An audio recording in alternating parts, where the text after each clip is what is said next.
আপনি প্লিজ আমায় ছেড়ে দিন। কেন এমন করছেন? কি ক্ষতি করেছি আমি আপনার? নোমানের চেহারা কাঠামো পুরোই বদলে দিয়েছে আলভি। নোমান উত্তরে কিছু না বলে ইশারা করে পেছনে তাকাতে বলল। অলি পেছনে তাকিয়ে দেখলো 3-4 জন বডিগার্ড টাইপের লোক তাদের দিকেই তাকিয়ে আছে। নোমান হাতের ইশারা দিয়ে চুপ থাকতে বলল। আমি আর সহ্য করতে পারছি না। আমার মা হসপিটালে আছে আর তার এখন কি অবস্থা সেটাও আমি জানি না। আমায় প্লিজ ছেড়ে দিন। নোমান ইশারা দিয়ে বোঝালো অলির কানে থাকা ব্লুটুথের মাধ্যমে কেউ একজন সব কথাই শুনছে, তাই অলি চুপ থাকা উচিত। অলির ইশারা বুঝতে পেরে চুপ হয়ে গেল। সেই 3-4 জন লোক কিছুক্ষণ দাঁড়িয়ে থেকে অলি আর নোমানকে ইশারায় ডাক দেয়। অলি যেতে না চাইলেও নোমান জোর করে অলিকে নিয়ে একটা কালো রঙের গাড়িতে উঠে বসলো। ঘড়ির কাঁটা 11টার ছুঁই ছুঁই। আলবি নিজের রুমে বসে ড্রিঙ্কস করছে। যদিও বা সে আগে প্রায় সময়ই ড্রিঙ্কস করত, কিন্তু আজ থেকে 3 মাস আগের ঘটনার পর আলবির আর অ্যালকোহল ছুঁয়েও দেখেনি। কিন্তু 3 মাস পর আজকে বাড়িতে আসার সময় সে এগুলো নিয়ে এসেছে। যদিও বা সে এখনো পুরোপুরিভাবে বিষয়টা মেনে নিতে পারেনি। অলির মতো এত কম বয়সে একটা মেয়ের দ্বারা কিভাবে এসব সম্ভব? আলবির জন্য তার একটুও খারাপ লাগলো না। ড্রিঙ্কস করতে করতে এক পর্যায়ে আলবি ব্ল্যাঙ্ক আউট হয়ে যায়। অলিকে একটা রুমের চেয়ারের সাথে বেঁধে রাখা হয়েছে। তার চুলগুলো এলোমেলো, গালে অসংখ্য চড়ের দাগ। থাপ্পড়ের তীব্রতায় তার গাল আর ঠোঁট ফেটে গেছে। যদিও বা গতরাতে তাকে মারধর করা হয়নি, শুধুমাত্র অন্ধকার রুমে আটকে রাখাই হয়েছিল। কিন্তু আজকে একটা হাতির মতো লোক এসে তাকে গুনে গুনে 30টা থাপ্পড় মেরেছে। কিছুক্ষণ পর নোমান এসে অলির সামনে বসলো। অলির মাঝে চেতনা তো আছে, কিন্তু কোনো কিছুই বলার মতো শক্তি নেই। অলি গতকাল হসপিটালে বোরকা পরেই গিয়েছিল, কিন্তু নোমানের সাথে ক্যাফেতে যাওয়ার সময় তাকে একটা 3 পিস দেওয়া হয়েছিল, যেটা এখনো তার পরনেই আছে।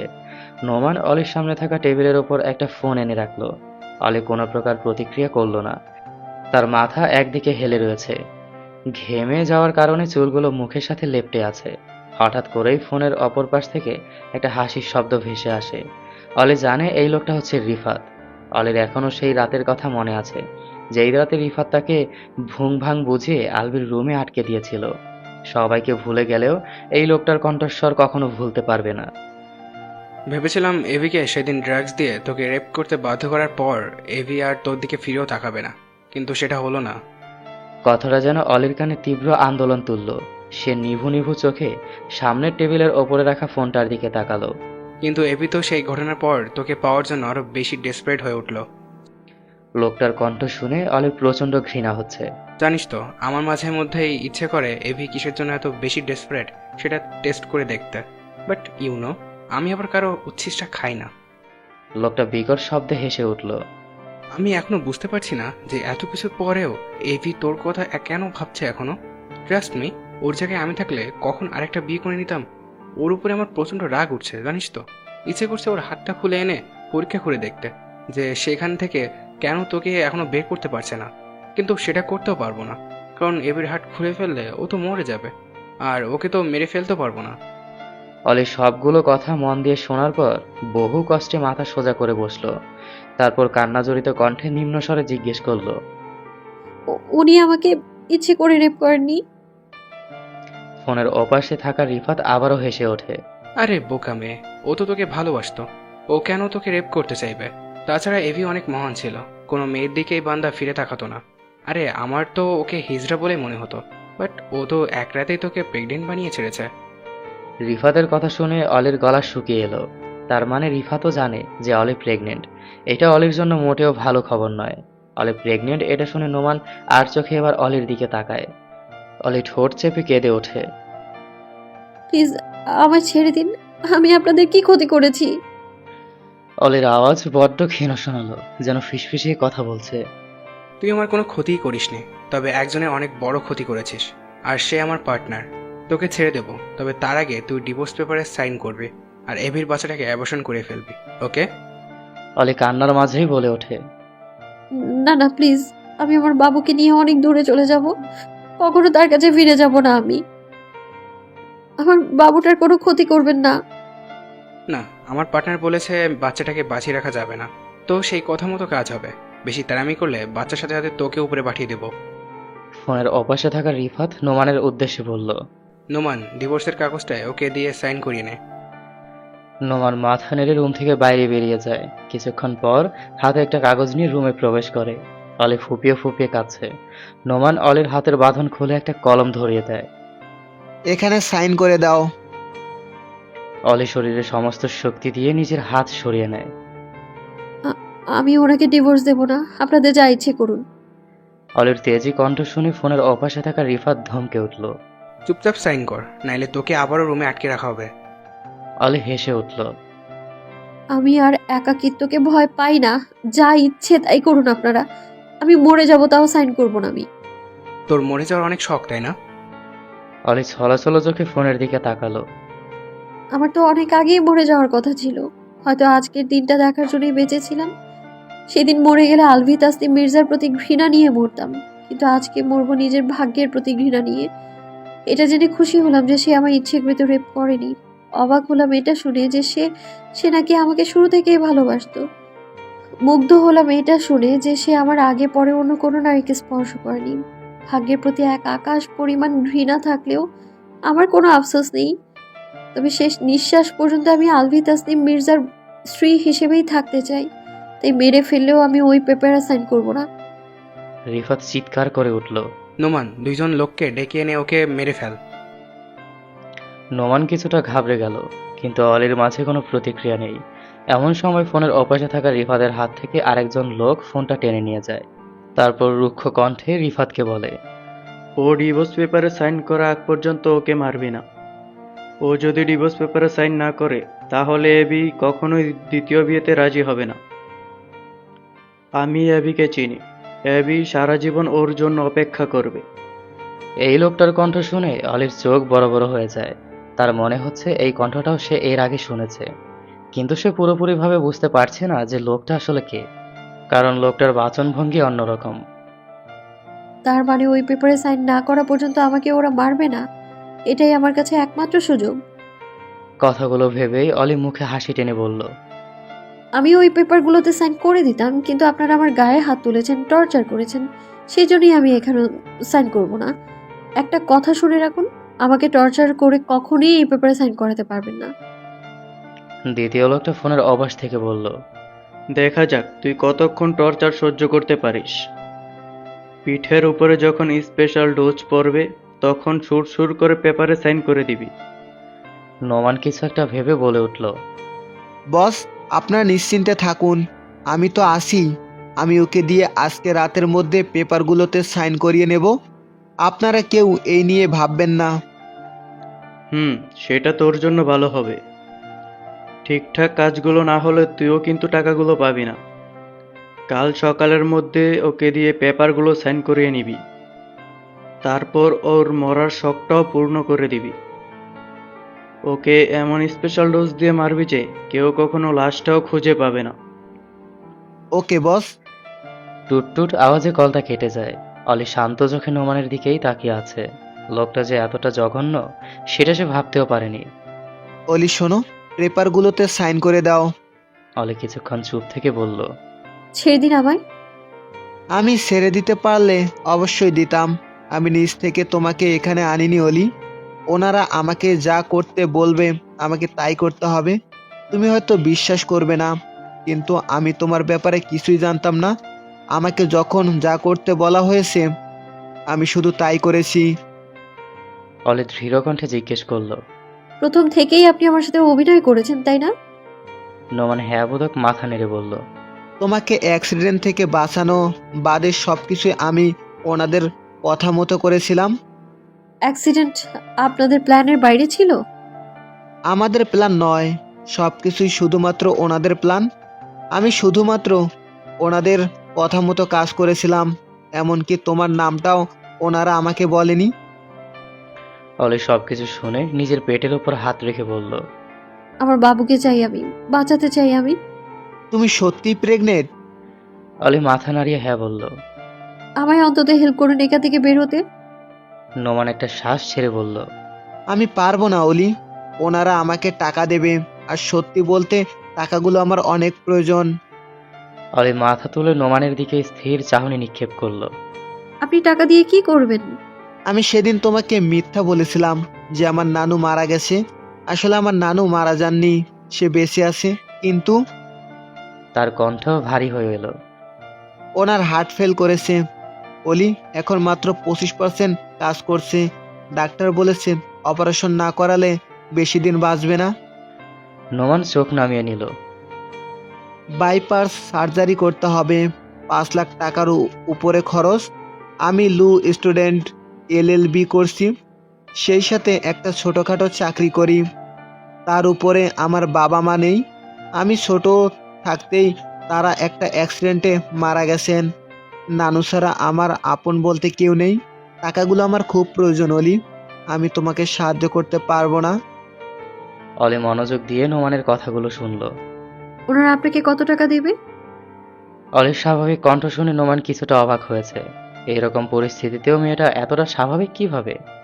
বলুন, আমাকে খুন করার জন্য ওনারা কত টাকা দেবে? 5 লাখ টাকার পুরোটাই দেবে। অলি মৃদু হাসল। আমি আপনাকে 10 লক্ষ টাকা দিব। আমাকে এখান থেকে বের হতে হেল্প করুন। নোমান অলির কথা বিশ্বাস করতে পারল না। সে যতদূর জানে অলির ফ্যামিলি ব্যাকগ্রাউন্ড, অলিরা ধনী নয়। অলি, তুমি টাকা পাবে কোথায়? সেটা আপনার না জানলেও চলবে। নোমান একটা শুকনো ঢোক গেলে বলল। আমি তোমাকে বিশ্বাস করব কিভাবে যে তুমি আমাকে সত্যি টাকা দেবে? অলি নিজের পেটের উপর হাত রেখে বলল। আমি আমার বাবুকে ছুঁয়ে বলছি টাকাগুলো দেবো আমি আপনাকে, প্লিজ হেল্প করুন। অলির চেহারা দেখে নোমানের ভীষণ মায়া লাগছে। নোমান অলির কথা বিশ্বাস করে নিল। আমি গ্যারান্টি দিতে পারছি না, তবে তোমাকে এখান থেকে বের করতে আমি সর্বোচ্চ সাহায্য করব। অলি বসা থেকে উঠে দাঁড়ালো। এলোমেলো চুলগুলো হাত খোপা করে ওড়নাটা মাথায় পেঁচিয়ে নিল। কয়েকবার দোয়া ইউনুস পরে দরজার সামনে এসে বলল। নোমান মাথা নেড়ে অলির সামনে এসে দাঁড়ালো। অলি ফের বলল। আপনি শুধু আমার কথা মতো কাজ করুন। বাইরে গিয়ে দেখে আসুন আশেপাশে মোট কতজন আছে।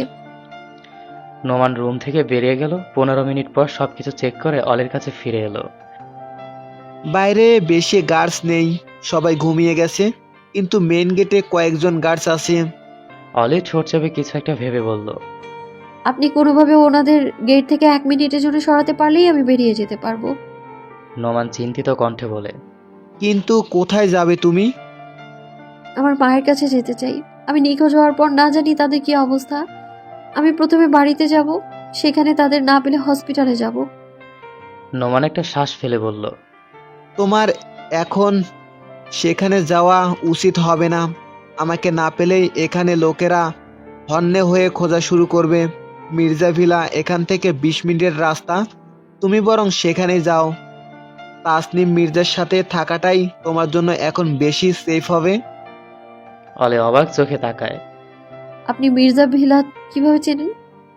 ডিভোর্স লেটারটা আনার জন্য আমি আজকে সকালেই সেখানে গিয়েছিলাম। ডিভোর্স লেটার ওই বাড়ি থেকে এনেছেন? নোমান হ্যাঁ বোধক মাথা নাড়ায়। কে দিয়েছিল?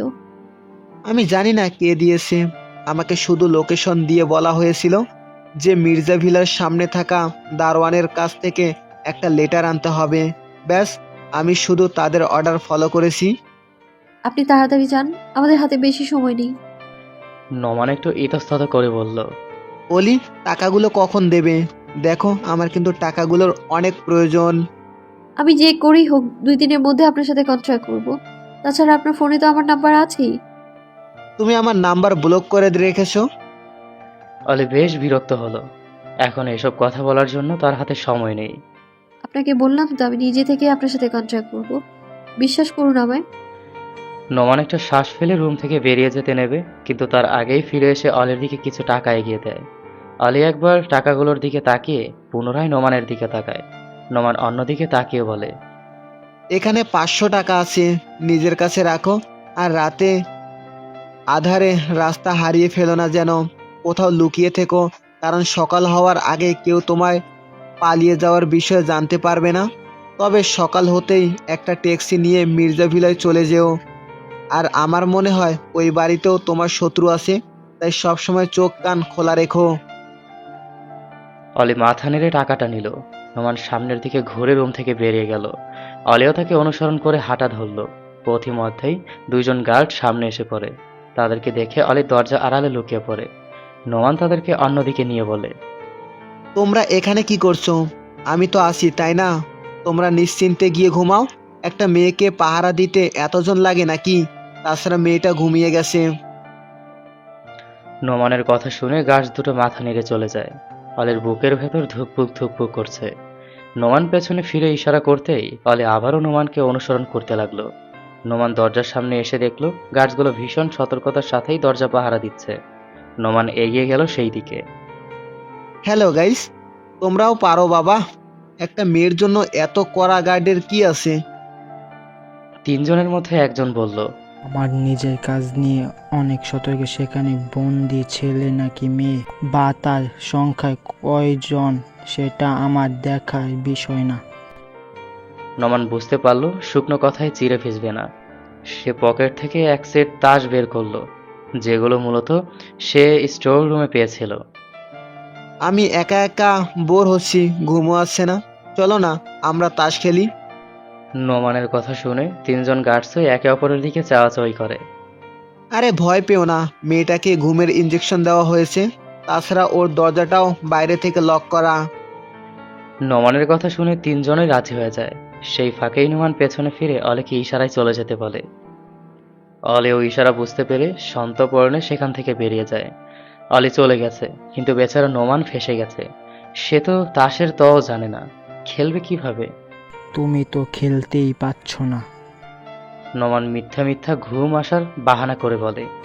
আরে ভাই, আমার তো ঘুম আসছে, সেই জন্য খেলতে পারছি না। আপনারা খেলুন, আমি বরং ঘুমাতে চলে যাই। নোমান কোনো রকম বাহানা দিয়ে ভেতরে চলে গেল। এখন নিজে বাঁচার জন্য কিছু তো করতে হবে, নইলে ওরা আমাকে সবার আগে সন্দেহ করবে। কিন্তু কি করব আমি? নোমান কিছুক্ষণ ভাবনা চিন্তা করে ড্রয়ার থেকে একটা ইঞ্জেকশন বের করলো। মূলত এটা ঘুমের ইঞ্জেকশন, অলিকে দেওয়ার জন্যই আনানো হয়েছিল। বাঁচার জন্য এটা করতেই হবে। নোমান একটা বড় শ্বাস টেনে নিজের হাতে ইঞ্জেকশন পুশ করে নিল। রিফাত ড্রিঙ্কস করে টাল হয়ে পড়ে আছে। তার সামনে বসে আছে একটা লোক। লোকটাকে দেখেই বোঝা যাচ্ছে যে সে রিফাতের ওপর ভীষণ ক্ষেপে আছে। ওই সারাক্ষণ তো খালি এইসব গিলেই ডাল হয়ে পড়ে থাকিস। কাজের কাজ তো সব আমাকেই করতে হচ্ছে। তুই আসিস কি শুধু আমার কাজে বেগরা দিতে? রিফাত মাতাল কণ্ঠেই বলল, তুই তুই তুকারি করছিস কেন? তো তোকে কি বলবো শুনি? তুই মেয়েটাকে এত কথা বলতে গেলে কেন? ওকে এইসব জানানোর তো কোনো প্রয়োজন ছিল না। আরে তুই বুঝবি না, আমি ওকে সব বলে মজা পেয়েছি। তাছাড়া কালকেই তো ওর শেষ দিন। বেচারির তো এসব জানার অধিকার আছে, তাই না? এবি তো এতদিনও নিজে থেকে মেয়েটাকে কিছুই বলতে পারলো না। আমি জানি বাকি জীবন ও পারতো না। হ্যাঁ, সবার সামনে ও হচ্ছে লায়ন, বাট ওই মেয়েটার সামনে ভেজা বিড়াল। দেখ, বন্ধু হিসেবে আমার একটা দায়িত্ব আছে না? আমি ছাড়া ওর সাহায্য আর কে করবে বলতো? এবি এটা জানলে খুশি হবে যে ওর বউটা মরার আগে অন্তত সব সত্যিটা জেনেছিল। সামনে বসে থাকা লোকটা রিফাতের কথাগুলো শুনে ভীষণ রেগে যায়। দেখ, লাশবারের মতো সাবধান করছি তোকে। এবির কখনো যদি সন্দেহ হয়, ও কিন্তু সবার প্রথমে তোকেই সন্দেহ করবে। আরও যদি কোনোভাবে তুই অবধি পৌঁছে যাস, তাহলে তাকে কিন্তু আমরা আমাদের প্ল্যান থেকে বাদ দিয়ে দিব। কথাটা শুনে রিফাত হাসি থামিয়ে দিল। সামনে থাকা লোকটার দিকে তাকিয়ে বাজখাই কণ্ঠে বলল, ভুলে যাস না, আমি তোকে নিজেদের দলে নিয়েছিলাম। তোর হাতে আমাকে বাদ দেওয়ার কোনো ক্ষমতা নেই। আমার হাতে নেই তো কি হয়েছে? যার হাতে আছে সেই তাকে বাদ দিয়ে দিবে। কারণটা তুই ভালো করেই জানিস। ওনার কাছে বর্তমানে তার থেকে আমরাই মূল্যবান বেশি। রিফাতের মুখটা চুপসে গেল। সে জানে যে লোকটা সঠিক কথাই বলেছে। লোকটা কিছুক্ষণ নীরবতা পালন করে বলে, অলি তাকে চিনতে পেরেছে নাকি? রিফাত নিশ্চিন্ত মনে বলে, না, ও আমাকে চিনবে কিভাবে? আমি তো ওকে নিজের পরিচয় দেইনি। তাছাড়া ওর সাথে আমার শুধু একবারেই সামনাসামনি কথা হয়েছিল। অলি যতই সামনে এগোচ্ছে তার ভেতরে থাকা ভয়টা ততই বাড়ছে। চারিদিকে ঘুটঘুটে অন্ধকারে তার দম বন্ধ হয়ে আসছে। অলি কিছুটা দূরে একটা বাড়ি দেখতে পায়। বাড়িটায় আলো জ্বলছে, কিন্তু অলি সেই বাড়ির দিকে না গিয়ে উল্টো দিকে হাঁটা ধরে। পৃথিবীতে সবচাইতে ভয়ঙ্কর নির্দয় প্রাণী হচ্ছে মানুষ। ওই বাড়িতে খারাপ লোকও তো থাকতে পারে, সেখানে গেলে উল্টো বিপদে পড়তে পারি। অলি আরো কিছুক্ষণ হাঁটলো। পা এখনো এগোতে চাইছে, অথচ শরীর বারণ করছে। এক সময় সে এসে দাঁড়ালো এক ফাঁকা রাস্তার ধারে। চারপাশে নিস্তব্ধতা। মাথার ওপর উঁচু হয়ে দাঁড়িয়ে আছে দুপাশে ল্যাম্পপোস্টগুলো। হালকা কমলা আলো ছড়িয়ে দিয়েছে রাস্তার পিচ ঢালা বুক জুড়ে। রাস্তার ওপাশে চোখ পড়তেই অলি থমকে গেল। একটা মসজিদ, নির্জন রাতে দাঁড়িয়ে থাকা এক টুকরো শান্তির কেল্লা যেন। ওর পা যেন মুহূর্তেই অবশ হয়ে এলো, ক্লান্তিতে বা ভয় না, হয়তো ভেতরে সেই দম বন্ধ করে আসা চাপ থেকে। আর এক পাও যেন তোলা যাচ্ছে না, তবুও ধীরে ধীরে এগোতে লাগলো সে সেই মসজিদের দিকে। মসজিদের পাশে গিয়ে জানালার পর্দাটা একটু সরিয়ে উকি দিল। ভেতরে আলো কম, কিন্তু জ্যোৎস্নার মতো এক শান্ত আভা ছড়িয়ে আছে। একজন বৃদ্ধ লোক কিবলার দিকে মুখ করে দাঁড়িয়ে আছেন, তাহাজ্জুদের নামাজ নিমগ্ন, তার কপাল মাটিতে, ঠোঁটে নিঃশব্দ কোরআনের আয়াত। এই দৃশ্য দেখে অলির বুক থেকে যেন ভার নেমে গেল। সে ধীরে এক স্বস্তির নিঃশ্বাস ফেলল। মনে হলো অনেকদিন পর বাতাসে একটু অক্সিজেন আছে। আর যাই হোক, খারাপ লোকেরা মসজিদের ধারে কাছেও আসবে না, এই ব্যাপারে নিশ্চিত আমি। মসজিদের উঠানে পা রাখতেই এক অদ্ভুত শীতলতা ছড়িয়ে পড়ল অলির সমস্ত শরীর জুড়ে, যেন পায়ের নিচে টাইলসে জমে থাকা রাতের শিশির সরাসরি ওর হৃদয়ে ছুঁয়ে গেল। ক্লান্ত বিধ্বস্ত অলি ধীরে ধীরে একটা দেয়ালের পাশে গিয়ে বসে পড়ল। আকাশ তখনও জেগে আছে, তারাগুলো নিঃশব্দে তাকিয়ে যেন কোনো অজানা রহস্যের সাক্ষী হতে এসেছে। দূরে কোথাও একটা কুকুর ঘেউ ঘেউ করে উঠল। আবার নীরবতা। মসজিদের দেওয়াল ঘেঁষে বসে অলি চুপচাপ শুনতে থাকলো নামাজের সুর। বৃদ্ধ লোকটি এখন রুকুতে গিয়েছে। সেই কোমল নিরবধি গতি, কোনো তাড়াহুড়ো নেই, কোনো চঞ্চল্য নেই, যেন তার প্রতিটি সিজদা এক একটা নিঃশব্দ আরতি। অলি চোখ বন্ধ করলো। আজ বহুদিন পর কোনো ভয় না পেয়ে চোখ বন্ধ করলো সে। পেছন থেকে একটা হালকা বাতাস বইল, ওর ওড়নাটা একটু দুলে উঠল। অলি তবুও স্থির। এই নির্জন সাহানেই সে এক বিন্দু আশ্রয় খুঁজে পেয়েছে। যতক্ষণ না সকাল হয়, যতক্ষণ না আবার বাস্তবটাকে টেনে নিয়ে যায় অন্য এক অন্ধকারে। ভোর হতেই নামাজ আদায় করে কিচেনে চলে এসেছে শাহনাজ বেগম। তার সাথে রুনা খাতুন আর নূরনাহারও আছেন। শাহনাজ বেগম সার্ভেন্টদের রান্নার মেনু বুঝিয়ে দিচ্ছিলেন। বড় ভাবি, আমি আর রূপসা নিজেদের বাড়িতে চলে যাব ভাবছি। মা মোটামুটি এখন সুস্থই আছে, তাছাড়া আগামীকালকে রূপসার বাবা দেশে ফিরবেন। রুনা খাতুনের কথা শুনে শাহনাজ বেগম একটা শ্বাস ফেলে বললেন, আমি জানি রোনা, এভির কাজকর্ম তোমরা অনেক বেশি ব্যথিত হয়েছো, কিন্তু এখন নিশ্চয়ই বুঝতে পারছো যে ওই মেয়েটার আমার ছেলেকে ফাঁসিয়েছিল। না জানি কোথা থেকে পেট বাঁধিয়ে সেই দায়ভার আমার ছেলের উপরে চাপিয়ে দিয়েছে। শাহনাজের কথা শুনে নূরনাহারের একটু খারাপ লাগলেও সবকিছু জানার পর সেও আর অলিকে ভালো মেয়ে বলে মনে করতে পারছে না। রুনা খাতুন সুযোগ পেয়ে বলে ওঠেন, ভাবি, আমরা সবাই বুঝতে পেরেছি যে মেয়েটাই আমাদের ইবি বাবাকে ফাঁসিয়েছে, কিন্তু এত কিছুর পরেও তো ইবি বাবা মেয়েটার জন্যই পাগল হয়ে যাচ্ছে। কি সব বলছো তুমি? আমার ছেলের ওর জন্য পাগল হচ্ছে না রোনা। আমার ছেলে তো নিজেকে করার ভুলের জন্য আফসোস করছে। ভাবছি ছেলেটা কিছুটা স্বাভাবিক হলেই একটা ভালো মেয়ে দেখে বিয়ে দিয়ে দেবো। তুমি কি রূপসাকে আর নিজের ছেলের বউ বানাতে চাইছো না ভাবি? শাহনাজ বেগম খুশি হয়ে বললেন, এত কিছুর পরেও সেটা আমি কিভাবে চাইতে পারি বলো তো? তুমি কি আর রূপসাকে এলভির সাথে বিয়ে দিতে রাজি হবে? দেখো ভাবি, ইবির সাথে মেয়েটা চিটিং করেছে। তাছাড়া আমরা সবাই জানি যে ইবি আর মেয়েটা আলাদা রুমে থাকতো। আমার তো রূপসাকে ইবির সাথে বিয়ে দিতে কোনো আপত্তি নেই। শাহনাজ বেগম যেন আকাশের চাঁদ হাতে পেয়েছেন। এত কিছুর পরেও রুনা খাতুন যে রূপসাকে এবির সাথে বিয়ে দিতে রাজি হবেন, সেটা নিয়ে তার মনে একটু সন্দেহ ছিল। সেটাই সে ক্লিয়ার করে নিয়েছেন। তাহলে আর কি, রূপসাকে বিয়ের জন্য তৈরি করতে হতে বলো। সকাল 8টা নাগাদ সবাই এক এক করে ডাইনিং টেবিলে এসে বসে। শাহনাজ বেগম সবার দিকে তাকিয়ে একটা ছোট্ট শ্বাস ফেললেন। উর্মিলার দিকে তাকিয়ে বললেন, তোর ভাইকে ডেকে নিয়ে আয়। উর্মিলা কপাল কুঁচকে মায়ের দিকে তাকায়।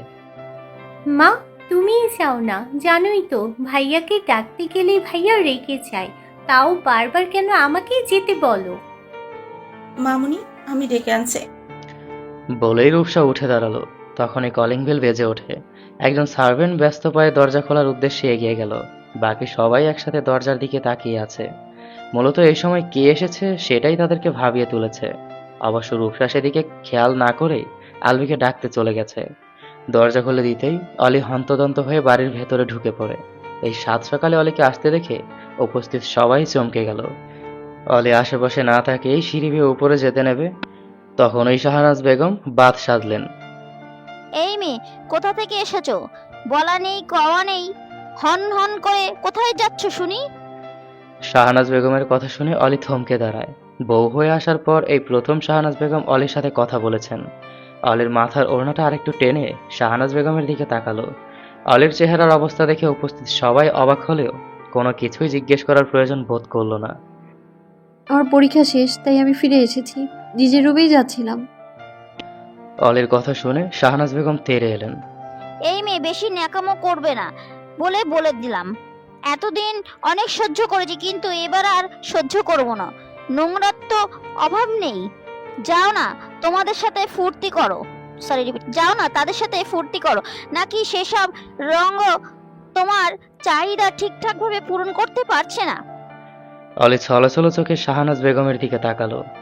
আম্মা, আপনারা ভুল বুঝবেন না, আমায় দয়া করে আমার পুরো কথাটা শুনুন। একদম চুপ।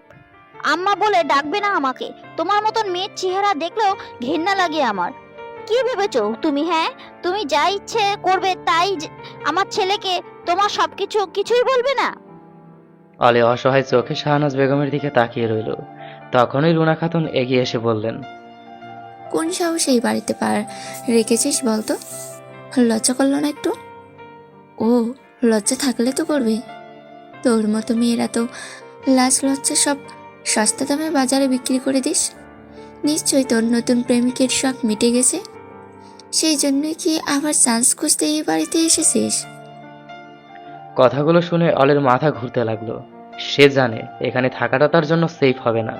সুযোগ পেয়ে এখন সবাই মিলে তাকে আক্রমণ করবে। অলি মুখে কিছু না বলে উল্টো দিক ঘুরে দ্রুত পায়ে সিঁড়ি ভেঙে আলবির রুমের দিকে ছুট লাগালো। আচমকা অলির কাণ্ডে বাকি সবাই হকচকিয়ে যায়।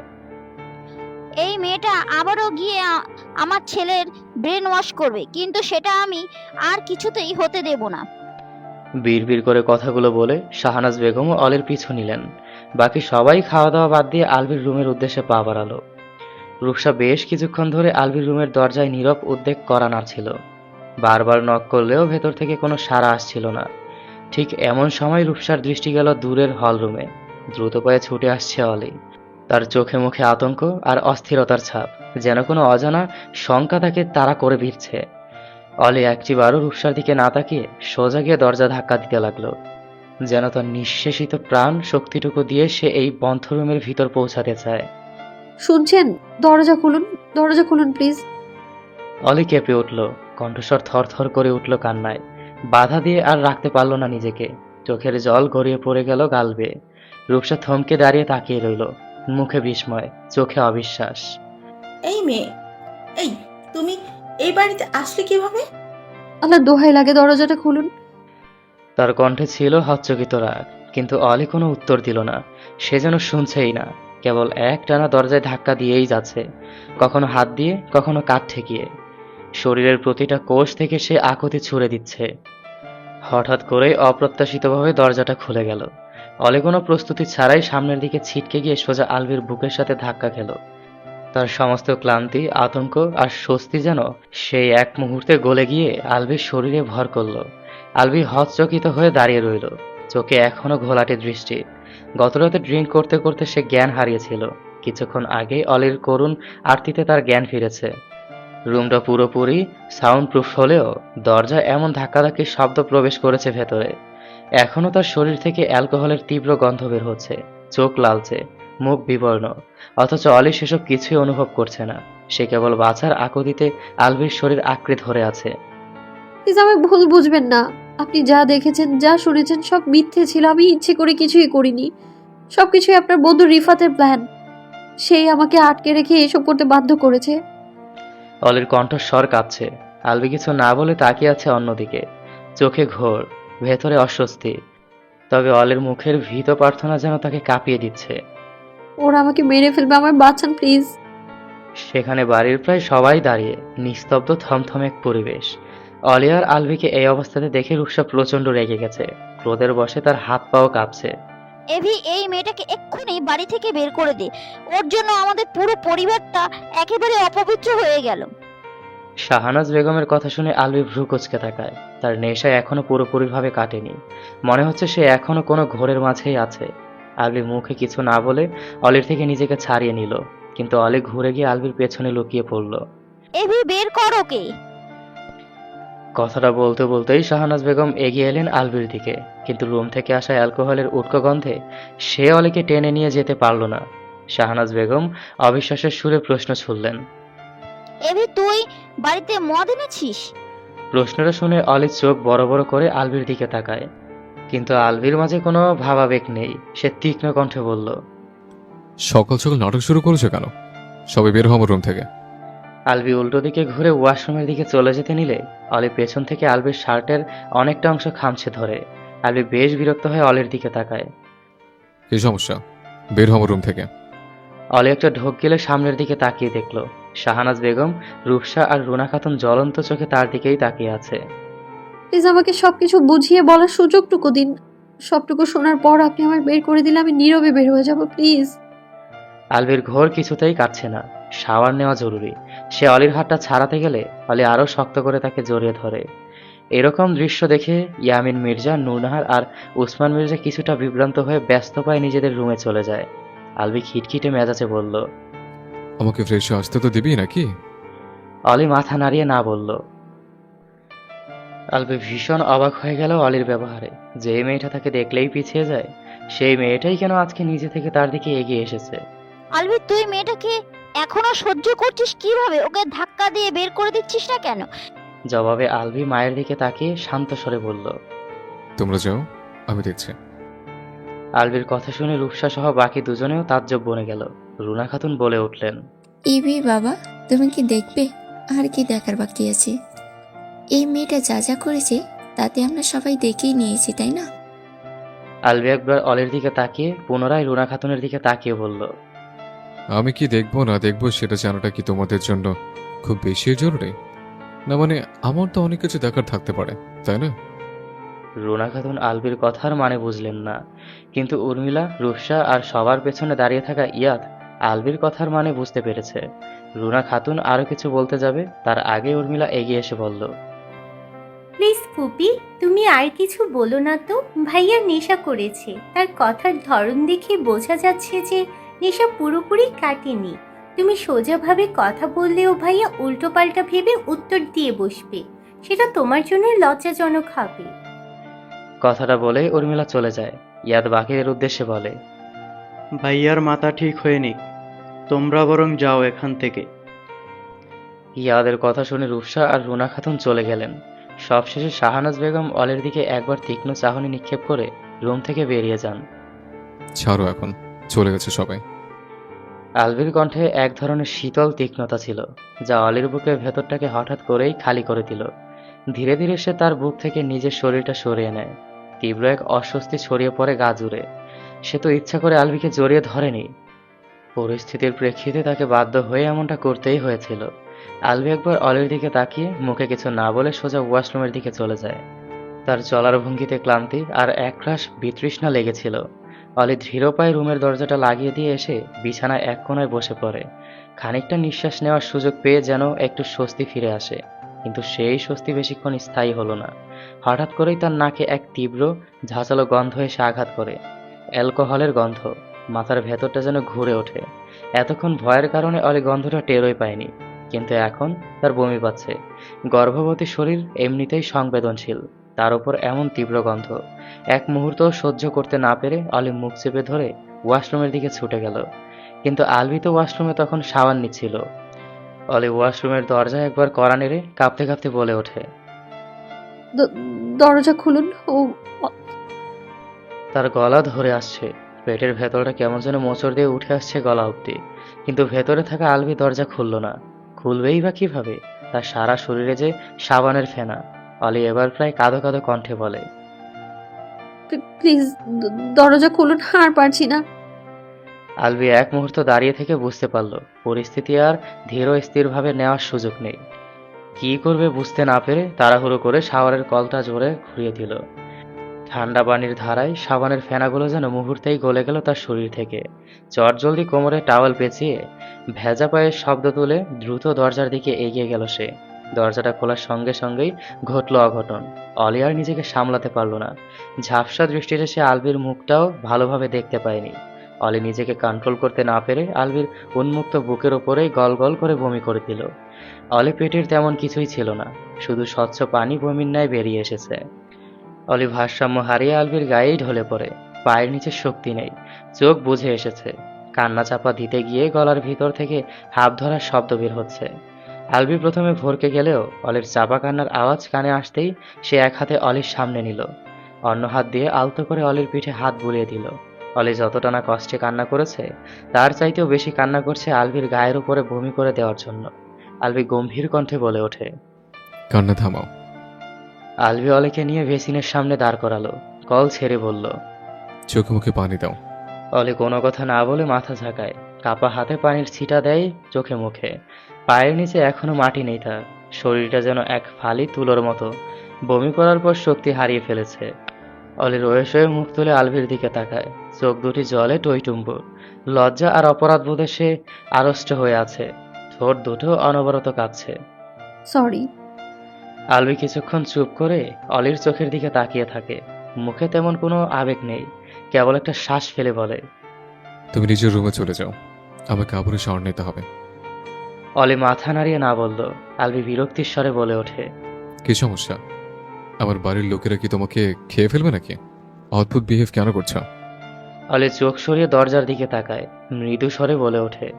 আপনি ফ্রেশ হয়ে আসুন, তারপর বলছি। অলি দৃঢ় পায়ে ওয়াশরুম থেকে বেরিয়ে এলো। রুমের ভেতরে ঢুকতেই আবার সেই তীব্র উটকো গন্ধ। অলি ওড়না ধরা মুখ চেপে ধরে ছুটে যায় জানালার দিকে। পর্দাটা একটানে সরিয়ে জানালা খুলে দেয়। সাথে সাথেই বাতাসের ঝাপসা এসে রুমের ভেতর প্রবেশ করে। অলি বড় বড় কয়েকটা শ্বাস নিল। হঠাৎ তার চোখে পড়ে টেবিলের ওপর রাখা কয়েকটি অ্যালকোহলের বোতল। কিছু বোতলের মুখ খোলা, কিছু ওপর হয়ে আছে। অলি একটা শুকনো ঢোক গিলে সেদিকে এগিয়ে গেল। তারপর টিস্যু বক্স থেকে কতগুলো টিস্যু বের করে সেই টিস্যুতে বোতলগুলো জড়িয়ে ধরল, যেন সরাসরি হাতের সংস্পর্শে না আসে। অলি ধীরে ধীরে রুমের এক কোণে রাখা ডাস্টবিনে সব বোতল ফেলে দেয়। সবশেষে ড্রেসিং টেবিল থেকে এয়ার ফ্রেশনারটা তুলে নেয় সে। হাতের কাপা আঙুলে ফ্রেশনারের মুখ চেপে ধরে। পুরো রুমে ছড়িয়ে দেয় সুগন্ধি কণার মৃদু বৃষ্টি। রুমটা ধীরে ধীরে একটু সহনীয় হয়ে ওঠে। 10 মিনিট যেতেই আলভি ওয়াশরুম থেকে বেরিয়ে আসে। অলি একবার আলভির দিকে তাকিয়ে দৃষ্টি ফিরিয়ে নেয়। আলভি মাথা মুছতে মুছতে এগিয়ে যায় কাভার্টের দিকে। একটা শার্ট আর একটা প্যান্ট বের করে ড্রেসিং টেবিলের সামনে এসে দাঁড়ালো। তারপর কিছু একটা ভেবে অলির দিকে একবার আর চোখে তাকিয়ে কাপড়গুলো নিয়ে আবারও ওয়াশরুমে চলে গেল। কিছুক্ষণ পর আলভি রেডি হয়ে বেরিয়ে আসে। কেন এসছো এই বাড়িতে? ডিভোর্সের কাগজ নিয়ে এসছো নাকি? আলভি প্রশ্ন শুনে অলির আলভির দিকে তাকিয়ে বলল। আপনি বিশ্বাস করুন, আমি কখনোই আপনাকে ডিভোর্স দিতে চাইনি। আপনার বন্ধু রিফাতি আমায় বাধ্য করেছিল আপনাকে ওসব বলতে। আলভি একটা শ্বাস ফেলে অলির সামনে এসে বসলো, সোজা সাপটা বলল। তার মানে তুমি তখন অভিনয় করেছিলে? তুমি বলতে চাইছো রিফাত তোমাকে ওই ছেলেটার হাতে কিস করে আই লাভ ইউ বলতেও ফোর্স করেছিল? অলি মাথা নাড়িয়ে হ্যাঁ বলল। আলভি অবিশ্বাসের সুরে বলল। বাহ, খুব ভালো। তোমার কি মনে হয় তুমি যা বলবে আমি তাই বিশ্বাস করে নেব? অলি অসহায় চোখে আলভির দিকে তাকায়। ওভাবে তাকাবে না একদম, আমাকে ইমোশনাল অ্যাটাক করবে না। আমি কিভাবে বিশ্বাস করবো যে তুমি তখন অভিনয় করেছিলে আর এখন একদম সত্যি কথা বলছো? অলি একটা শুকনো ঢোক গিলে বলল। আমার কাছে আপাতত কোনো প্রমাণ নেই, কিন্তু বিশ্বাস করুন আপনার বন্ধু নোমান ভাইয়াকে দিয়ে কিডন্যাপ করিয়েছিল আমায়। ওয়েট নো ম্যান, তোমার ভাই হলো কবে থেকে? নোমানকে নোম্যান বলতে অলি চকিত না আনে আলভির দিকে তাকায়। উনি বয়সে আমার থেকে বড়, সেই জন্যই ভাইয়া বলেছি। কিন্তু ও তো তোমার বয়ফ্রেন্ড, তাই না? তোমাকে না কেউ বিয়েও করবে। Very bad, very bad. হবু বরকে কেউ ভাইয়া বলে ডাকে নাকি? বললাম তো আপনার বন্ধু রিফাত আমাদেরকে ওগুলো করতে বাধ্য করেছিল। আপনি কেন বুঝতে চাইছেন না? আলভির বুকের উপর হাত বেঁধে অলির দিকে তাকালো। ভেজা চুলে আলভির স্নিগ্ধ লাগছে, কিন্তু তার চোখ দুটো এখনো লাল বর্ণ। অলিকে নিজের দিকে তাকিয়ে থাকতে দেখে আলভি ঠাট্টার স্বরে বলে ওঠে। কি ভাবছো? অলি নাবোধক মাথা নাড়ে। আমি জানি তুমি কি ভাবছো। অলি জিজ্ঞাসু দৃষ্টিতে আলভির দিকে তাকাতেই আলভি বাঁকা হেসে বলে ওঠে। এটাই তো ভাবছ যে আমি তোমার ওই নো ম্যানের থেকে দেখতে শুনতে ভালো।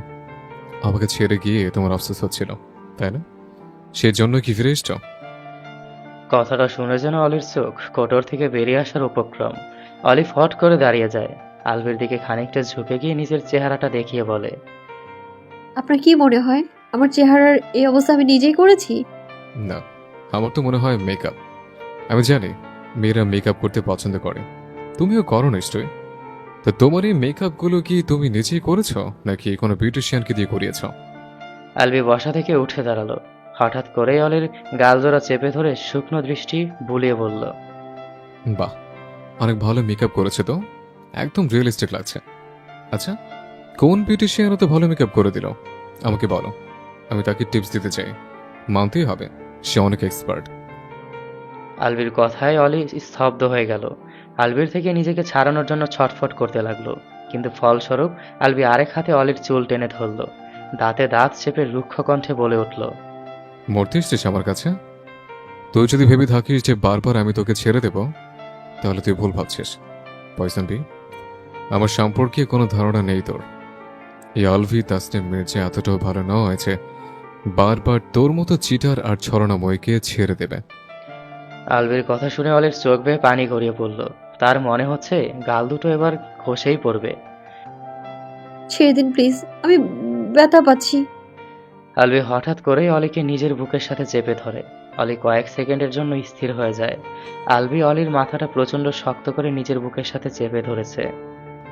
আমিও ব্যথা পাচ্ছি, অনেক বেশি ব্যথা পাচ্ছি।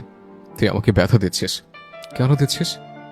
আমি তো তোকে নিচের সবকিছু দিয়ে দিয়েছিলাম, তারপরও কেন লয়াল থাকতে পারলি না? কিচ্ছু চাইনি তোর থেকে, উল্টো তুই যা চেয়েছিস তাই দিয়েছে। তারপরও কেন বিশ্বাসঘাতকতা করলি, বেমান কোথাকার? আলভি অলিকে মুক্ত করে দিতেই অলি ঠোঁট চেপে কেঁদে ওঠে। আপনি কেন বিশ্বাস করছেন না? কারণ তুই ছলনাময়ী, প্রতারক, তুই বেঈমান। আমি তোকে বিশ্বাস করতে পারছি না। আলভি দরজার দিকে ঘুরে দাঁড়িয়ে নির্লিপ্ত ভঙ্গিতে বলল, তোর হাতে 5 মিনিট সময় আছে। লাস্টবারের মতো তোকে পালিয়ে যাবার সুযোগ দিলাম। বেরিয়ে যা এই বাড়ি থেকে, নয়তো আলভি তাসনিম মির্জা তোকে শাস্তি দেবে, চরম শাস্তি দেবে, তার সাথে প্রতারণা করার জন্য। অলি নিজের চোখ জোড়া মুছে ধপ করে বিছানার উপর বসে পড়ল। আলভির দিকে তাকিয়ে বলল, সুযোগ আমাকে দেবেন ঠিক আছে, কিন্তু সেই সুযোগে সদ্ব্যবহার করবে সুবিধাবাদী কিছু সংখ্যক লোক, সেটা আমি আর হতে দিচ্ছি না। আমার সংসারে ভাঙন ধরানোর জন্য আমি আর কাউকে এক চুল পরিমাণের সুযোগ দেব না। তাতে যদি আপনি আমাকে মেরেও ফেলেন, আমার কোনো আপত্তি নেই। অলির মুখ থেকে উক্ত কথাগুলো শোনার জন্য মোটেও প্রস্তুত ছিল না আলভি। সে চমকে তাকালো অলির দিকে। অলি ওড়নাধারা নিজের এলোমেলো চুলগুলো ঢেকে নিল।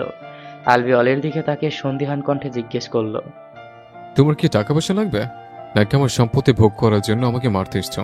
কোনটা? অলি ভ্রু কুচকে তাকায়। বারবার মরার কথা কেন বলেন? আমি আপনাকে কেন মারতে চাইবো? কারণ তোমার সেই ফালতু শর্ত মোতাবেক তো আমি মরে গেলে তুমি আমার সব সম্পত্তির মালিক হবে, তাই না? আচ্ছা, আমি মরে গেলে তুমি কি ওই নো ম্যানকে বিয়ে করবে, নাকি আর কেউ আছে? আলভির কথাগুলো শুনে অলি মাথা নিচু করে নিল। সে বুঝে উঠতেই পারছে না যে ঠিক কিভাবে সে নিজেকে নির্দোষ প্রমাণ করবে। অলি নিম্ন স্বরে বলে ওঠে, আমার আপনার সম্পত্তি নয়, আপনাকেই লাগবে। আমার বাবুকে নিয়ে আমি আপনার সাথে থাকতে চাই, বাঁচতে চাই আমি আপনার সাথে। আমার আর কিচ্ছু লাগবে না। আলভি অলির দিকে তাকিয়ে বলল, বাহ, ভালো কথা তো শিখেছে দেখছে। তো এই কথাগুলি কি ওই নো ম্যান শিখিয়েছে, নাকি আমার জারজ শত্রু রিফাত শিখিয়েছে?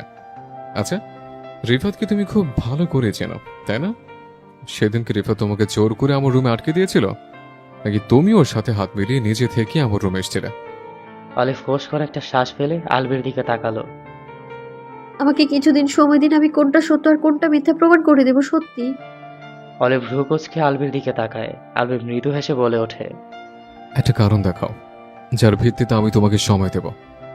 এমন একটা কারণ দেখাও যার জন্য আমার তোমাকে সময় দেওয়া উচিত। অনেকগুলো কারণ আছে। প্রথমত, আমি আপনার বউ।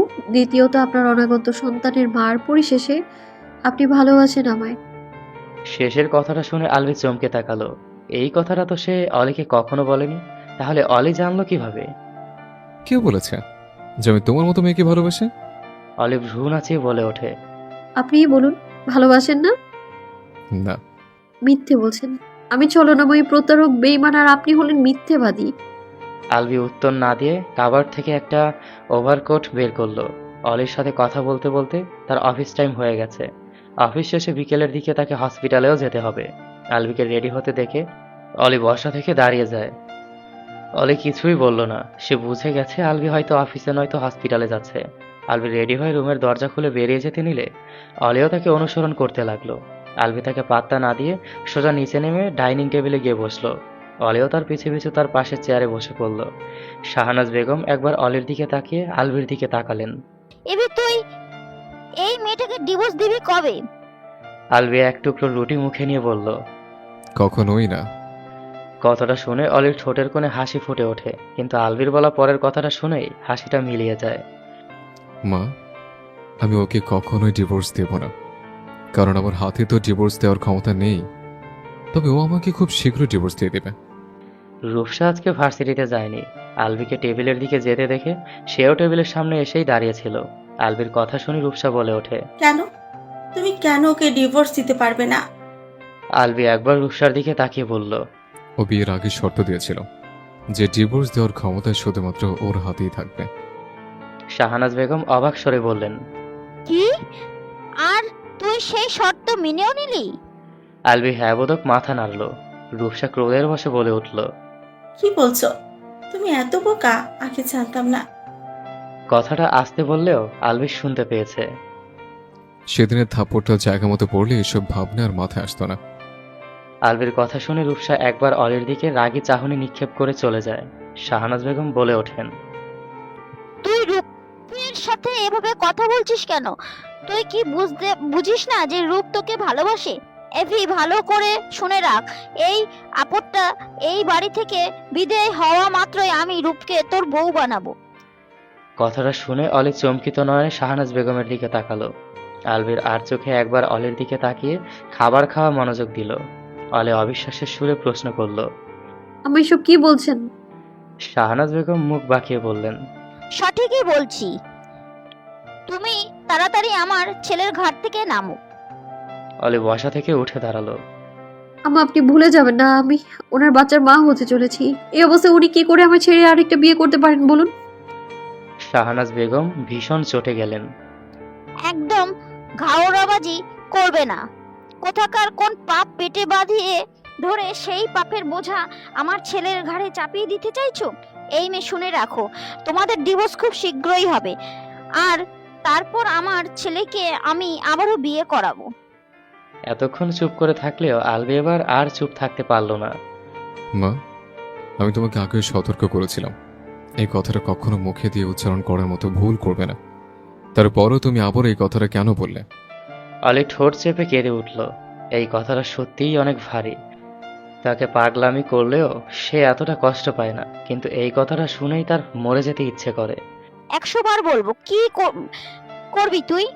আমার গায়ে হাত তুলবি নাকি আবারও নিরুদ্দেশ হয়ে যাবি? কোনটা করবি?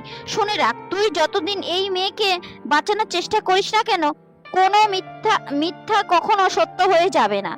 আমি নিশ্চিত যে এই মেয়েটার পেটে থাকা বাচ্চাটার বাবা তুই না। এটা নিশ্চিত করার জন্য কারোর অবৈধ সন্তান। আলভি নিজেও আর সহ্য করতে পারছে না। তার চেহারা রক্তিম বর্ণ ধারণ করেছে। প্রচণ্ড রাগে শরীর কেঁপে উঠছে। শাহনাজ বেগমের চিল্লানোর আওয়াজে নূরনাহার আর রুনা খাতুন ড্রয়িং রুমে এসে উপস্থিত হলেন। শাহনাজ বেগম তাদের উদ্দেশ্যে বলে ওঠেন। রুনা আর নূরনাহার, তোমরা সত্যি করে বলো তো, তোমাদের কি মনে হয় যে ওই চরিত্রহীনার পেটে থাকা সন্তানটা আদৌ মির্জা বংশের সন্তান? লজ্জায় অলির ইচ্ছা করছে মাটির সাথে মিশে যেতে। এহেন প্রশ্নে নূরনাহার খানিকটা অপ্রস্তুত হয়ে পড়লেও রুনা খাতুন বলে ওঠেন। আমি তো একদম নিশ্চিত যে বাচ্চাটার বাবা ইভি নয়। এই মেয়েটা ইভিকে ফাঁদে ফেলার জন্যই বাচ্চাটাকে ইভির বলে চালিয়ে দিতে চাইছে। আমার তো মনে হয় এই বারবাতারি নিজেও হয়তো জানে না যে এটা কার বাচ্চা। একদম চুপ। আলভি জোরালো কণ্ঠে পুরো বাড়িটাই যেন কেঁপে উঠল। একদম নিজেদের সীমা লঙ্ঘন করবেন না। আপনাদের সাহস হয় কি করে আমার সামনে এই ধরনের মন্তব্য করার? শাহনাজ বেগম বললেন। তুই যতই আমাদের উপরে চিল্লাস না কেন, তুই নিজেও কি একদম জোর করে জোর দিয়ে বলতে পারবি যে ওইটা তোর বাচ্চা? আলভি শাহানাজ বেগমের দিকে এগিয়ে গিয়ে বলল, তোমাদেরকে কখনো কি এরকম প্রশ্ন করেছিল? কেউ জিজ্ঞেস করেছিল যে আমি ওসমান মির্জার ছেলে কিনা? কাকিমা, আপনাদেরকে কেউ আঙুল তুলে জিজ্ঞেস করেছিল যে ইয়াদ ইয়ামির মির্জার ছেলে কিনা? ফুপি, আপনাকে করেছিল কেউ এই ধরনের প্রশ্ন? আলভির কথা শুনে সবাই হতভম্ব হয়ে আলভির দিকেই তাকিয়ে আছে। তাহলে আপনারা কোন সাহসে এই ধরনের প্রশ্ন করছেন? শাহানাজ বেগম কিছুক্ষণ চুপ থেকে তাকে বলে ওঠে, এবি তুই ভুলে যাচ্ছিস আমি বনেদি পরিবারের মেয়ে। কখনো তোর মায়ের চরিত্র নিয়ে কাউকে বাজে মন্তব্য করতে শুনেছিস? কেউ বাজে মন্তব্য এজন্যই করতে পারিনি কারণ আমার চরিত্রে এই পর্যন্ত কোনো দাগ লাগাতে দেইনি আমি। সেই জন্যই আমাকে কেউ প্রশ্ন করতে আসেনি যে তুই ওসমান মির্জার ছেলে কিনা। শুনে রাখ, আমাদের সাথে তোর চরিত্রহীনা বইয়ের তুলনা করতে আসিস না। তোর বইয়ের চরিত্রে দাগ আছে বিধায় ওকে এই সমস্ত প্রশ্নের মুখোমুখি হতে হচ্ছে, আর ভবিষ্যতেও হবে। আলভি বলার মতো আর কিছুই খুঁজে পেল না। সে জানে অলিকে তারা পছন্দ করে না, সেই জন্যই সুযোগ পেয়ে সবাই মিলে এভাবে আক্রমণ করছে, আর এই সুযোগটাই মূলত অলিই তাদেরকে করে দিয়েছে। আলভি কারো দিকে না তাকিয়েই বেসিন থেকে হাত ধুয়ে বাড়ি থেকে বেরিয়ে যাওয়ার উদ্দেশ্যে হাঁটা ধরল। অলি এতক্ষণ চুপচাপ দাঁড়িয়ে থাকলেও আলভিকে চলে যেতে দেখে সেও তার পিছু পিছু ছুটে গেল। আলভি গাড়ির দরজা খোলার উদ্দেশ্যে হাত বাড়াতেই অলিকে তার দিকে ছুটে আসতে দেখে থমকে যায়। অলি কোনো কিছু না বলে চুপচাপ আলভির সামনে এসে দাঁড়ালো। কি চাই? পিছু পিছু ঘুরছো কেন? অলি নিজের চোখ জোড়া মুছে মাথা নত করে বলল, আমি আপনার সাথেই যেতে চাই, প্লিজ আমায় একা রেখে যাবেন না। আলভি ঘুরে দাঁড়ালো অলির দিকে। আমার সাথে কোথায় যাবে? অলি কিছুক্ষণ ঠোঁট চেপে পেভমেন্টের দিকে তাকিয়ে রইল, তারপর কণ্ঠ খাদে নামিয়ে বলল, 2 দিন আগে আমার মা অ্যাক্সিডেন্ট করেছিলেন, তাকে নিয়ে হসপিটালে গিয়েছিলাম, কিন্তু সেখান থেকেই আপনার বন্ধু রিফাত নোমান ভাইয়াকে দিয়ে আমাকে কিডন্যাপ করিয়েছিল। আমি এখনো পর্যন্ত জানি না আমার মা কেমন আছে। আপনি যদি আমায় সেখানে নিয়ে যেতেন। আলভি অবাক হয়ে বলল, ওয়েট, আম্মু কিভাবে অ্যাক্সিডেন্ট করেছিলেন? আমি তো এই বিষয়ে কিছু জানতে পারলাম না। অলি কান্না আটকে বলল, সব থেকে ফেরার পথে ছিনতাইকারী মায়ের ব্যাগ নিয়ে যায়। মা তাদের পিছু নিলে উল্টো দিক থেকে আসা একটা গাড়িতে মায়ের অ্যাক্সিডেন্ট হয়েছিল। আমি কল দিয়েছিলাম আপনাকে, কিন্তু আপনার ফোন তো অনেকদিন ধরেই বন্ধ বলছে। আলভি কিছুক্ষণ ভেবে বলল, তুমি বললে যে তোমাকে সেখান থেকে কিডন্যাপ করা হয়েছিল, তার মানে গতকালকে সবকিছুই তোমাকে কিডন্যাপ করে নিয়ে গিয়ে তোমাকে দিয়ে ফোর্সফুলি করিয়েছিল, তাই তো? অলি ওপর নিচ মাথা নাড়ল। আলভি বলল, তাহলে এখন তুমি ছাড়া পেলে কিভাবে? তারা তোমাকে এমনি এমনি ছেড়ে দিল? অলি বেশি কিছু না ভেবেই বলে ওঠে, আমাকে ভয় দেখিয়ে ডিভোর্স পেপারে সাইন দিতে বলেছিল। তাদের প্ল্যান ছিল ডিভোর্স পেপারে সাইন করিয়ে আমাকে মেরে ফেলবে। ভাগ্যিস নোমান ভাই ছিল, নইলে তো এতক্ষণে ওরা আমায় আর বাবুকে মেরেই ফেলতো। সত্যি নোমান ভাই অনেক ভালো। অলির মুখ থেকে নোমানের প্রশংসা শুনে আলভি বেশ রেগে যায়। অলি সেটা না বুঝেই বলে ওঠে, আপনার কাজ শেষ হলে কি আমাকে একবার মায়ের কাছে নিয়ে যাবেন? আলভি কোনো কিছু না ভেবেই বলে ওঠে, পারবো না। তুমি বরং তোমার নোম্যান সাইয়ের সাথে চলেছ। সে তো অনেক ভালো, তাই না? তোমাকে সেফলি তোমার মায়ের কোলে ল্যান্ড করে দেবে। কথাটা বলেই আলভি গাড়ির দরজা খুলে গাড়িতে উঠে বসতে যাবে, তখনই অলি পেছন থেকে আলভির ওভারকোটের কোণ টেনে ধরে। আলভি ভ্রু কুঁচকে অলির দিকে তাকায়। অলির চোখ জোড়া ছলছল করছে। আলভি একরাশ বিরক্তি নিয়ে বলল, ভাবছি চুক্তিনামায় আমি একটা শর্ত অ্যাড করব। এই যে সকাল থেকে তুমি আমার জামা কাপড় ধরে টানাটানি করছো, এটা আমার মোটেও ভালো লাগছে না। অলি আলভির ওভারকোট ছেড়ে দিল। প্লিজ আমাকে নিজের সাথে নিয়ে যান। আলভি কথা না বাড়িয়ে গাড়িতে উঠে ইঞ্জিন স্টার্ট দিল। তখনই অলি বলে ওঠে, আপনি আমাকে রেখে গেলে আমার যেদিকে 2 চোখ যাবে আমি সেই দিকেই চলে যাব। এই জীবনে আর কখনো আপনার মুখোমুখি হব না আমি। আলভি গাড়ির উইন্ডো দিয়ে বাইরে তাকিয়ে বলে। অলি কিছু একটা ভেবে বলে ওঠে, of course I won't tell you. অলির কথায় আলভি স্তব্ধ হয়ে যায়। মেয়েটা সুযোগ পেলেই তার কথা তাকেই ঘুরিয়ে দেয়। আলভিকে চুপচাপ বসে থাকতে দেখে অলি উল্টো দিকে ঘুরে হাঁটা ধরল। আলভি না থাকলে তাকে নিজের জন্য একটা সেফ প্লেস খুঁজতে হবে। তার হাতে বেশি সময় নেই। না জানি ওদিকে নোমানের উপর দিয়ে কি ঝড় বয়ে যাচ্ছে। অলি কয়েক পা এগিয়ে যেতে আলভি পেছন থেকে ডেকে ওঠে, মিসেস অলি তাসনিম মির্জা, আপনার দু চোখ যেন আমার দিকে ছাড়া আর অন্যদিকে কোথাও না যায় সে বিষয়ে খেয়াল রাখবেন। You have only 5 seconds. তাড়াতাড়ি আমার দিকে চলে আসুন, কুইক। অলির ঠোঁটের কোণে হাসি ফুটে উঠল। এই মুহূর্তে আলভির সাথে থাকাটাই তার জন্য সবচাইতে সেফ, কারণ আলভির কোনো ক্ষতি সে লোকগুলো করবে না। যদিও অলি জানে না যে আলভিকে দ্বিতীয় বিয়ে করিয়ে তাদের কি এমন লাভ হবে, বা আলভিকে তাদের ঠিক কি কাজে লাগবে, তবে রিফাতের কথাগুলো থেকেই অলি বুঝে গেছে আপাতত আলভির কোনো ক্ষতিই তারা করবে না। অলি দ্রুত পায়ে আলভির দিকে চলে যায়। আলভি অলির জন্য ডোর ওপেন করতেই অলি গাড়িতে উঠে বসে। বেলা 11টা বাজে। দেয়াল ঘড়ির টিকটিক শব্দটা স্পষ্ট শোনা যাচ্ছে, কারণ অফিস রুমের পরিবেশ নিস্তব্ধ। বড় একজোড়া জানালা দিয়ে রোদের নরম আলো এসে পড়েছে সাদা পর্দার উপর। পর্দার ফাঁক দিয়ে ঢুকে পড়া রোদের রেখা ছায়া ফেলেছে অফিস রুমের এক কোণে রাখা ধূসর রঙের সোফার উপর। সেই সোফাতেই বসে আছে অলি। সে নিঃশব্দে বসে আছে, কিন্তু চোখ মুখে বিরক্তি স্পষ্ট। দুই কোণই হাঁটুর ওপর ভর করে থুতনি ঠেকিয়ে রেখেছে তালুর ভেতর। তারপর পায়ের তালু দুটো বারবার কার্পেটের গায়ে ঘষা খাচ্ছে। কখনো সে আলভির দিকে তাকায়, কখনো দেয়ালে ঝুলে থাকা কালো ফ্রেমের অদ্ভুত কিছু আর্ট দেখে। কয়েক মিনিট পর পরই সে বিরক্ত মুখে দীর্ঘশ্বাস ফেলে। অলির সামনে বসা আলভি একেবারে ডুবে গেছে নিজের কাজে। চোখ দুটো স্ক্রিনে আটকে আছে। একের পর এক মেইল পড়ছে, প্রেজেন্টেশন যাচাই করছে, মাঝে মাঝে কিবোর্ড টাইপ করার শব্দ ভেঙে দিচ্ছে অফিসের নিস্তব্ধতা। আলভির ডেস্কের পাশে কফির কাপ ঠান্ডা হয়ে গেছে, কিন্তু সে খেয়ালই করছে না। রুমে থাকা সেন্টের মৃদু সুবাস আর এসির ঠান্ডা বাতাসে অলির অস্থির মন শান্ত হচ্ছে না। অলি শুধু ভাবছে কখন সে মায়ের কাছে যাবে। মায়ের জন্য ভীষণ চিন্তা হচ্ছে তার। হঠাৎ করে অলির পেট থেকে গুড়গুড় শব্দ ভেসে আসে। অলি আঁতকে উঠে আলভির দিকে তাকায়। আলভি শুনেছে কিনা বোঝার চেষ্টা করে, কিন্তু না। আলভি তখনও মন দিয়ে স্ক্রিনের দিকে তাকিয়ে টাইপ করে যাচ্ছে। কিন্তু কয়েক সেকেন্ড যেতেই আলভির আঙুল থেমে যায়। সে আস্তে করে মনিটর থেকে চোখ সরিয়ে অলির দিকে তাকায়। অলি এখন সোফার পাশে বালিশে হেলান দিয়ে চোখ বুজে আছে, ঠোঁটের কোণে ক্লান্তি। আলভির মনে পড়ে যে অলি সকাল থেকে এই পর্যন্ত কিচ্ছুটি খায়নি। কাজের প্রেশারে সে ব্যাপারটা ভুলেই গিয়েছিল। আলভি অলির থেকে চোখ সরিয়ে তার পিএ সোহেলকে মেইল পাঠালো। আমার অফিসে খাবার পাঠিয়ে দাও। সোহেল নিজের ডেস্কে বসে কাজ করছিল। আলভির মেইল দেখে সে বেশ অবাক হয়ে যায়। তবে পরক্ষণেই মনে পড়ে যে আজকে মিসেস তাসনিম মির্জাও আলভির সাথে এসেছেন। ভাবনাটা মাথায় আসতেই সোহেল জিজ্ঞেস করে, কি খাবার পাঠাবো স্যার? নুডলস, স্যান্ডউইচ, পেস্ট্রি আর জুস। যত তাড়াতাড়ি সম্ভব পাঠাও। মেলটা পাঠিয়ে আলভি পুনরায় অলির দিকে তাকিয়ে বিড়বিড় করে বলল, ডাম গার্ল, ক্ষুধা লেগেছে, সেটা মুখ ফুটে বলতে পারছে না। আমার সাথে যত সব ন্যাকামি, ওই নোমানের সাথে গিয়ে তো ভালো নুডলস অর্ডার করে খেতে পেরেছিলে। আলভি পুনরায় কাজে মন দেয়, যেন কিছুই হয়নি। 15 মিনিট না পেরোতেই কেউ একজন দরজায় নক করে, যার শব্দে অলি তড়িঘড়ি করে উঠে বসে নিজের মাথার ওড়না ঠিক করে নেয়। বোরকা না পরে আসাতে তার একটু অস্বস্তি লাগছে, কিন্তু তখন বোরকা পরে আসার মতো সময় ছিল না। তাছাড়া তার সব কাপড় চোপড় সে বাবার বাড়িতেই রেখে এসেছে। আলভি স্ক্রিনের দিকে চোখ নিস্তব্ধ রেখেই ছোট্ট করে বলল, কি চাই? অনুমতি পাওয়া মাত্রই একজন স্টাফ ট্রে ভর্তি খাবার নিয়ে রুমে ঢুকে পড়ে। ট্রে ভর্তি খাবার দেখে অলির চোখ আটকে যায়। স্টাফ ট্রেটা অলির সামনে টেবিলের ওপর রেখে অফিস রুম থেকে বেরিয়ে যায়।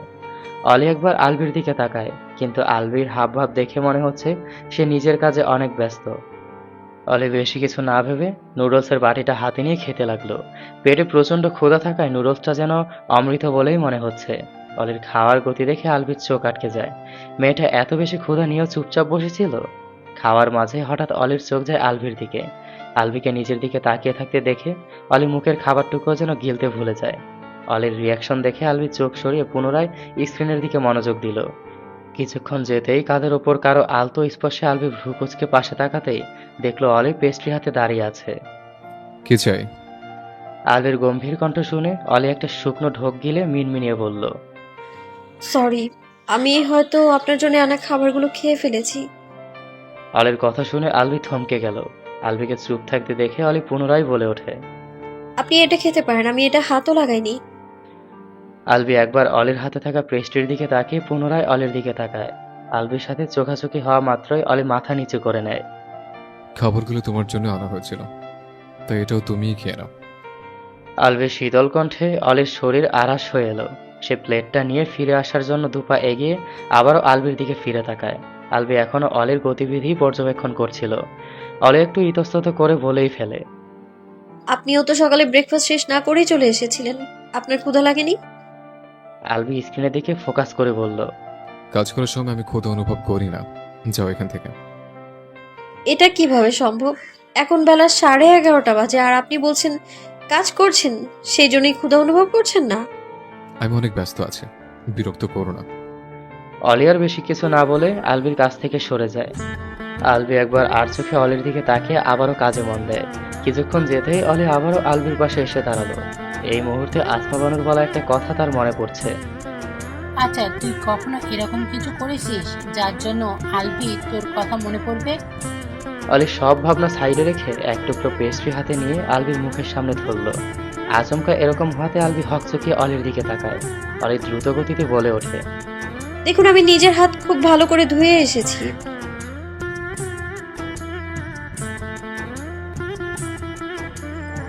হ্যালো ভালোবাসার বন্ধুরা, গল্পটা কিরকম লাগলো কমেন্টে জানাবেন। আর নেক্সট পার্ট খুব শীঘ্রই আসতে চলেছে।